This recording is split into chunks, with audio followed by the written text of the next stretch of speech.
Hello అందరికీ welcome back to Anu KR blogs. నేను మీ అనురాధ.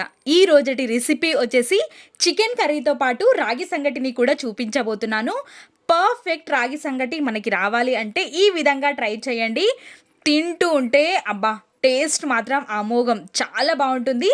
కాబట్టి తప్పకుండా ఎక్కడ స్కిప్ చేయకుండా వీడియో మొత్తాన్ని చూసేయండి. ముందుగా నేను ఇక్కడ ఒక హాఫ్ కేజీ వరకు చికెన్ని తీసుకుంటున్నాను. చికెన్లోకి మంచిగా కొంచెం పసుపు కొంచెం ఉప్పుని యాడ్ చేసుకొని మంచిగా కడుక్కున్నాను. ఇప్పుడు ఇందులోకి ఒక పావు టేబుల్ స్పూన్ వరకు పసుపు, రుచికి సరిపడా ఉప్పుని ఇక్కడే యాడ్ చేసుకుంటున్నాను. 2 టేబుల్ స్పూన్స్ వరకు కారాన్ని యాడ్ చేసుకుంటున్నాను.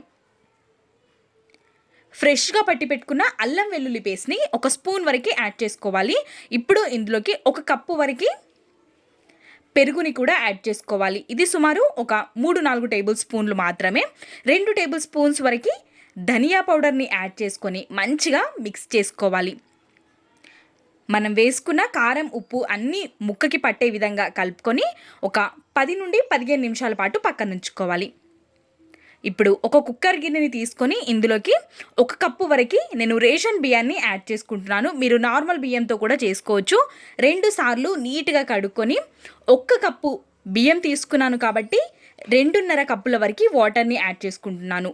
మనం కొంచెం మెత్తగానే ఉడికించుకోవాలి కాబట్టి 2.5 కప్పుల వరకు వాటర్, రుచికి సరిపడా సాల్ట్ని యాడ్ చేసుకున్నాను. వేసుకొని మూతని కవర్ చేసుకొని ఒక 2 విజిల్స్ వచ్చేంత వరకు ఉడికించుకోవాలి. రైస్ ఉడికేలోపు మసాలాని ప్రిపేర్ చేసుకుందాం. చిన్న చెక్క, ఒక లవంగం, బిర్యానీ ఆకులు, ఆయిల్లో ఫ్రై చేసి పెట్టుకున్న వెండు కొబ్బరిని, 1 కప్పు వరకు ఆయిల్లో ఫ్రై చేసుకున్న ఉల్లిపాయల్ని, 1 కప్పు వరకు టమాటోల్ని తీసుకుంటున్నాను. తీసుకొని కొద్దిగా వాటర్ని వేస్తూ వీలైనంత మెత్తగా మిక్సీ పట్టుకొని పక్కన ఉంచుకోవాలి. ఈ విధంగా కొద్దిగా వాటర్ని వేస్తూ మాత్రమే మిక్సీ పట్టుకొని పక్కన ఉంచుకోండి. చికెన్ చేసుకోవడం కోసం ఒక కుక్కర్ గిన్నెని స్టవ్ పైకి పెట్టేసుకొని ఒక 3-4 టేబుల్ స్పూన్స్ వరకు ఆయిల్ని యాడ్ చేసుకోవాలి. చికెన్ కర్రీ కోసం కొంచెం ఆయిల్ ఎక్కువగానే పడుతుంది కాబట్టి ఒక 3-4 టేబుల్ స్పూన్స్ వరకు ఆయిల్ని యాడ్ చేసుకోవాలి. ఫ్రెష్గా పట్టి పెట్టుకున్న ఒక స్పూన్ వరకు అల్లం వెల్లుల్లి పేస్ట్, ఒక రెబ్బ కరివేపాకుని కూడా యాడ్ చేసుకొని ఫ్రై చేసుకోవాలి. ఇప్పుడు మనం మిక్స్ చేసి పెట్టుకున్న చికెన్ అంతటిని వేసేసుకొని మంచిగా కలుపుకోవాలి. కలుపుకున్న తర్వాత కొద్దిసేపు ఆయిల్లోనే చికెన్ని ఫ్రై అవ్వనివ్వాలి. 2 టేబుల్ స్పూన్స్ వరకు పుదీనా ఆకులు, ఒక గుప్పెడు కొత్తిమీరని వీలైనంత సన్నగా తరుక్కొని తీసుకోవాలి. కొద్దిసేపు ఫ్రై అవ్వనిచ్చి కుక్కర్ మూతని కవర్ చేసుకొని విజిల్ లేకుండా వాటర్ ఊరేంత వరకు చికెన్ని ఉడికించుకోవాలి. ఒక 50% చికెన్ ఉడికిన తర్వాత ఇందులోకి మనం మీకు కారం ఉప్పు తగ్గినట్టుగా అనిపిస్తే కొంచెం కారాన్ని ఉప్పుని ఈ టైంలో అడ్జస్ట్ చేసుకోవచ్చు. నేను 1 స్పూన్ వరకు కారాన్ని యాడ్ చేసుకొని మనం ముందుగా మిక్సీ పట్టి పెట్టుకున్న మసాలాని కూడా యాడ్ చేసుకుంటున్నాను. ఒక గ్లాస్ వరకు వాటర్ని కూడా ఈ టైంలో యాడ్ చేసుకోవాలి. వాటర్ని యాడ్ చేసుకొని మొత్తం కలిసేంత వరకు ఒక్కసారి కలుపుకొని కుక్కర్ మూతని కవర్ చేసుకొని 1 విజిల్ ఉడికించుకుంటే చికెన్ అనేది మంచిగా ఉడికిపోతుంది. ఇప్పుడు విజిల్ని పెట్టుకొని 1 విజిల్ వచ్చేంత వరకు చికెన్ని ఉడికించుకోవాలి.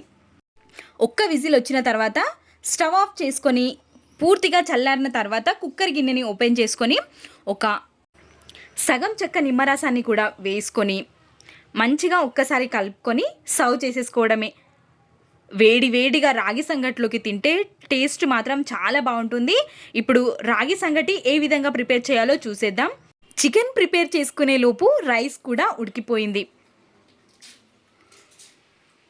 చూసారా, రైస్ మనకి పర్ఫెక్ట్గా ఉడికిపోయింది. కొంచెం మెత్తగానే ఉండాలి కాబట్టి ఇప్పుడు ఉడికిపోయిన రైస్లోకి ఒక 1/2 కప్పు వరకు వాటర్ని యాడ్ చేసుకొని ఇంకొద్దిసేపు ఉడకనివ్వాలి. ఇప్పుడు ఇందులోకి పావు కప్పు వరకు రాగి పిండిని కూడా యాడ్ చేసుకొని కంటిన్యూగా కలుపుతూనే ఉండాలి. ఈ విధంగా స్పూన్తో కలుపుతూ ఉంటే మనకి ఎక్కడ ముద్దలుగా లేకుండా అన్నంలోకి మంచిగా రాగి పిండి అనేది కలిసిపోతుంది. ఈ రెసిపీని మనం రేషన్ బియ్యంతో ప్రిపేర్ చేసుకుంటేనే చాలా బాగా ఉంటుంది కాబట్టి మీరు వీలైతే రేషన్ బియ్యంతో చేసుకోవడానికి ట్రై చేయండి.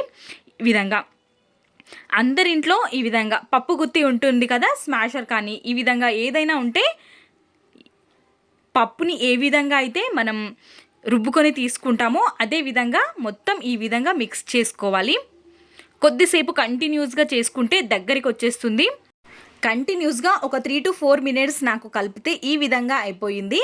ఇప్పుడు మనం చేతితో తాకేంత వేడి ఉన్నప్పుడు చేతికి కొంచెం ఆయిల్ని అప్లై చేసుకొని ముద్దల్లాగా ప్రిపేర్ చేసేసుకోవడమే. చాలా ఈజీగా అయిపోతుంది. రౌండ్ షేప్లో ముద్దలుగా రావాలి అనుకుంటే ఒక ప్లేట్ సహాయంతో కూడా మనం చేసుకోవచ్చు. ఈ విధంగా చేత్తోనే మనం ముద్దల్లాగా చేసుకుంటే సరిపోతుంది. మరీ చల్లారిపోనివ్వకుండా చేతికి తగిలేంత వేడి ఉన్నప్పుడు ఈ విధంగా ముద్దలు ముద్దలుగా చేసేసుకొని పెట్టుకుంటే సరిపోతుంది.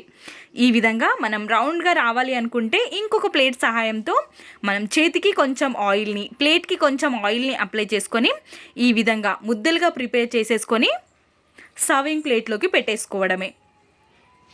దీంతో పాటు బెస్ట్ కాంబినేషన్ చికెన్ కర్రీని కూడా చూపించాను కదా.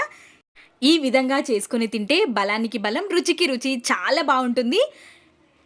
రాగి పిండి మనకు ఎంతో బలమైంది కాబట్టి ఖచ్చితంగా ఇలాంటి రెసిపీస్ని మనం చేసుకుంటూ ఉండాలి.